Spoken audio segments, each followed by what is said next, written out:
Nah, itu. Nah, selamat sore guys. Assalamualaikum warahmatullahi wabarakatuh. Jumpa lagi di channel Narasawiji Nami Tokoku.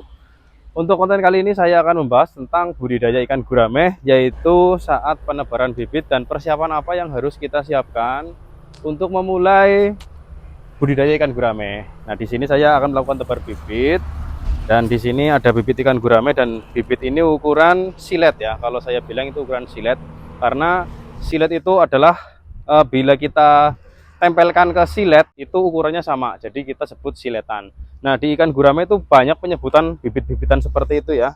Ada yang bilang silet, itu yang sama ukurannya silet.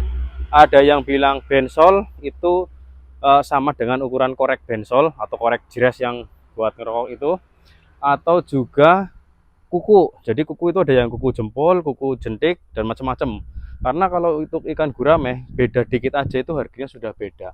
Jadi segmen pendidikan ini atau pembibitan ini sangat bagus untuk kita mencari uang dengan cepat, karena pertambahan lebar dikit aja itu harganya sudah bisa beda antara 100 perak sampai 500 perak. Apalagi kalau sudah besar itu bisa beda lagi.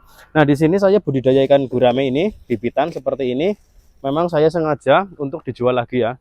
Jadi saya segmen pembibitan ini jumlahnya kurang lebih 290, hampir 300 ya, karena saya adanya segitu. Nah, sebelum tebar kalian lakukan aklimatisasi. Jadi biar suhu air yang ada di kolam dengan suhu yang ada di dalam ini sama ya. Jadi biar nggak terlalu kaget. Nah, kita di sini aja ini ikannya banyak yang kaget. Jadi kita biarkan saja di sini. Oke. Untuk yang pertama, kalian harus lakukan persiapan air dulu ya, seperti biasa lah. Dalam budidaya ikan sebelum tebar harus melakukan persiapan kolam. Nah, ini kolamnya tuh seperti ini ya. Kolam gurame, sampean lihat di sini itu keruh dan banyak seperti ininya ya. Ini karena saya fermentasi atau saya diamkan kurang lebih 5 hari ya. Tapi kalau misalkan kalian kolamnya airnya air baru, kalian bisa diamkan selama 10 hari. Jadi semakin lama didiamkan, airnya semakin bagus ya. Ini sambil kita lakukan aklimatisasi ya, nanti kurang lebih ya 5 sampai 10 menit saja di sini, nanti kita tebarkan bibitnya. Jadi sebelum tebar bibit itu di seperti ini dulu supaya ikannya nggak kaget dan nggak stres. Kembali lagi ke persiapan air. Jadi persiapan air itu sama seperti persiapan air pada umumnya. Kalian bisa menggunakan larutan E4 atau probiotik pabrikan. E4 bisa, Probiomek bisa. Banyak juga ya produk-produk pabrikan yang kita bisa dapatkan di online maupun di offline. Nah, kalau misalkan kalian nggak pengen pabrikan, pengen alami, kalian juga bisa air baru nanti dicampur dengan air yang sudah jadi di belakang saya. Misalkan kalian punya kolam lagi. Tapi kalau kalian pengen full gratisan, kalian bisa menggunakan ekstrak kotoran kambing. Jadi kotoran kambing itu yang kering, yang udah lama, itu dimasukkan karung, ditali yang rapat, jangan sampai bolong. Kalau bolong nanti bisa kotor, kolamnya malah rusak. Jadi yang diambil hanya ekstraknya saja ya kalau untuk alami, tanpa kalian beli probiotik di toko-toko atau pabrikan ya. Nah, kemudian direndamkan. Kalau saya tuh kalau misalkan pakai pabrikan, satu tutup untuk 1 meter kubik air ya. Jadi kalau misalkan ini kolam katakanlah 2 kali 3 ya, katakanlah 2 kali 3 ya, 6, kedalamannya cuma 60 cm, berarti 2 kali 3 6 meter kali 60 berarti kalian hanya butuh kurang lebih 4 sampai 5 tutup probiotik untuk fermentasi atau pengendapan air kolam di sini. Nah, tujuannya apa sih diendapkan segala macam? Bukannya bagus air yang bersih atau yang bening atau menurut manusia itu bersih. Nah, jadi gini guys, banyak sekali yang bertanya airnya jelek, keruh dan segala macam. Nah, kita harus bedakan ya habitat ikan dengan manusia. Kalau manusia itu air kebutuhannya untuk mandi, untuk makan, minum, mencuci, ya memang harus membutuhkan air yang bersih, yang bening, yang terhindar dari bakteri-bakteri. Namun berbeda dengan air untuk budidaya ikan.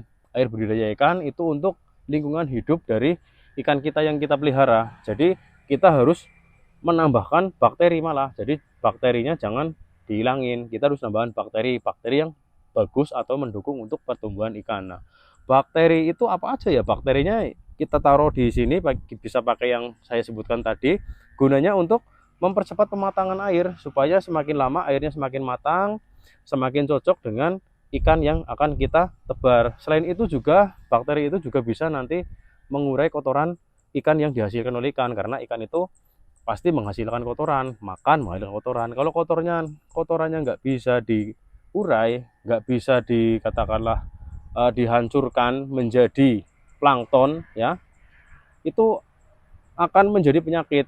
Jadi maka dari itu sebelum kita tebar bibit, kita harus bangun bakterinya dulu atau tim pengurai kotoran. Jadi ketika ikan berak, ikan buang kotoran, kotorannya bisa diurai dan kotoran itu bisa menjadi makanan. Jadi sistem budidaya ikan ini adalah ekosistem ya, atau perputaran antara ikan ngeluarin kotoran, terus diurai menjadi pakan ikan, terus dimakan oleh ikan, terus jadi kotoran, terus berputar seperti itu. Jadi kita bangun ekosistem seperti itu. Nah, dalam menjaga supaya ekosistem itu terjadi, supaya nggak hilang bakteri baiknya, kalian harus atur kepadatan tebar ya. Kalau untuk ikan gurame segini ya, kecil-kecil, paling saya targetnya ini nggak lama, paling 5 bulan sudah terjual, karena saya jualnya itu jual bibit. Saya beli bibit, dijual bibit. Nanti ini kecil banget, nanti kita jual 3 jari ya, harganya 5.000. Ini harga sekitar 1.800, dalam waktu 5 bulan nanti bisa dijual harga 5.000 ya. Jadi lumayan berlipat-lipatnya. Jadi kalau kalian budidaya ikan gurame itu untungnya gede ya. Apalagi di segmen pembibitan seperti ini, apalagi ditambah kalian sudah punya segmen pasar tersendiri. Jadi sangat cuan tinggi ya. Tapi kalau dalam budidaya ikan gurame, kita main bibit, pembibitan seperti ini harus hati-hati ya, karena bibit juga rentan juga kepada suhu dan air itu sendiri ya. Jadi kita jangan sampai terlalu pada tebar, karena kalau terlalu pada tebar, kotorannya itu terlalu banyak, sedangkan bakteri yang ada di kolam itu terlalu sedikit, sehingga bakterinya kewalahan. Bakteri kewalahan nggak bisa mengurai kotoran, akhirnya bakterinya mati, yang timbul adalah bakteri patogen. Bakteri patogen kalau kita biarkan terus, maka akan menjadi penyakit pada ikan, khususnya ikan gurame seperti ini ya. Ikan kalian bisa jamuran, bisa sirip merah, dan macam-macam. Untuk menjaga air, kalian bisa melakukan perawatan atau penjadwalan penggantian air, atau tidak melakukan pada tebar. Tidak melakukan pada tebar itu termasuk perawatan air, Lur. Jadi perawatan air itu tidak hanya ganti air. Jadi tidak melakukan pada tebar itu sama saja melakukan perawatan air. Untuk ikan gurame, kalau bibit seperti ini saya masih ngacak ya. Saya belum menemukan formula yang pas, tebarannya berapa yang pas. Yang jelas untuk ukuran kolam segini, ini kurang lebih 1,5 ya, 1,5 kali 3 ya. Ini saya kasih 300 ekor karena masih kecil. Tapi kalau ikan gurame kalian sudah gede, sering berjalan waktu sudah segini-segini, maka per meternya paling diisi 15-20 ekor. Jadi itu situasional sifatnya dan nggak ada rumusnya. Seperti saya sini seperti ini ya, masih kecil-kecil saya berani pada tebar. Kalau sudah gede nanti ya nggak berani ya. Kenapa saya berani pada tebar? Karena biasanya setelah saya tebar itu banyak yang beli eceran, kadang beli 50 ekor, beli 20 ekor. Jadi seiring berjalannya waktu ikan akan berkurang secara bertahap. Jadi nggak sampai besar, paling maksimal 3 jari segini udah laku gitu Lur. Makanya saya berani pada tebar. Tapi kalau kalian cuma di sini sampai besar, paling ini isinya sekitar 50 ekor saja ya, jangan sampai 300 ekor, terlalu padat. Kalau ikan gurame besar-besar itu segini Lur, cukup penuh ya kolamnya ya. Nah, kurang lebih pengantarnya seperti itu. Ini juga sudah lumayan lama. Langsung saja kita tebarkan bibitnya ya. Nah, tinggal tebar aja. Oh ya, tips beli bibit ikan gurame yang bagus adalah kalian beli ikan gurame di pembudidaya yang dekat dengan daerah kalian. Jangan cari yang jauh, karena kualitas air pembudidaya yang dekat dengan daerah kalian mungkin kualitas airnya masih sama dengan kualitas pembudidaya. Jadi ikan gurame lebih cepat penyesuaian, karena yang paling berbahaya itu adalah penyesuaian kolam atau penyesuaian air kolam. Kalau ikan gurame nggak bisa menyesuaikan, maka dia akan banyak yang mati. Banyak sekali kasus baru tebar banyak yang mati karena ikan guramenya tidak bisa menyesuaikan dengan kolam yang baru. Bisa karena kolamnya belum matang, bisa juga karena memang airnya beda dengan tempat pembudidaya. Makanya kalau misalkan di sini Kebumen, cari aja pembudidaya yang di Kebumen. Kalau misalkan nggak ada yang Kebumen, kalian cari yang di Banjarnegara. Biasanya Banjarnegara itu ke sini penjualannya. Intinya air itu harus diperhatikan betul-betul, karena untuk pembibitan atau bibit seperti ini rentan sekali terhadap penyakit ya Lur ya. Rentan sekali terhadap perubahan suhu air gitu lur. Nah ini kayak gini, tinggal ditumpahin aja. Bismillahirrahmanirrahim.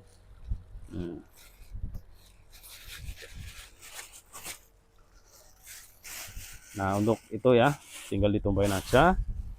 Nah untuk satunya kita videokan di sini ya. Oke lur, lanjut ya, kita videokan seperti apa sih ukuran silet seperti ini ya, ikan gurame silet seperti ini.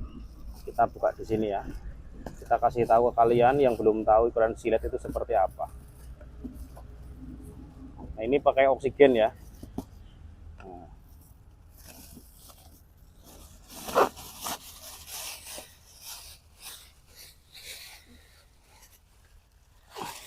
Nah ukuran silet itu segini ya.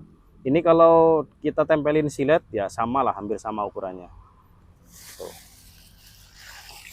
Nih, ada yang kecil juga nih ya, nggak semuanya, nggak rata.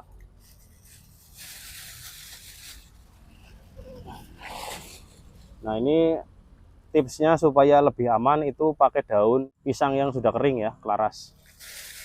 Ini guys. Nah segini ya. Nah itu segini. Ini harganya 1.600 ya guys ya. Saya modalnya 1.600, kalau langsung saya jual ini ya sekitar 1.800-an. Sekarang udah pada naik karena pakan naik ya.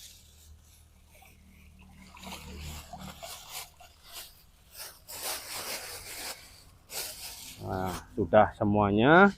Untuk pakannya kita pakai pakan PF 500 ya lur ya. Jadi seperti itu. Nah ini air yang difermentasi itu seperti ini warnanya dan keruh ya, jadi bukan bening. Jadi kurang lebih seperti itu aja ya, persiapan air, cara tebar bibit, terus ukuran-ukuran ikan gurame itu seperti apa, ternyata seperti itu, dan tips singkat cari bibit yang bagus untuk budidaya ikan gurame itu seperti apa. Kalau ada pertanyaan silahkan tanyakan saja, karena ini sudah terlalu lama ya, nantinya mungkin kalian bosan.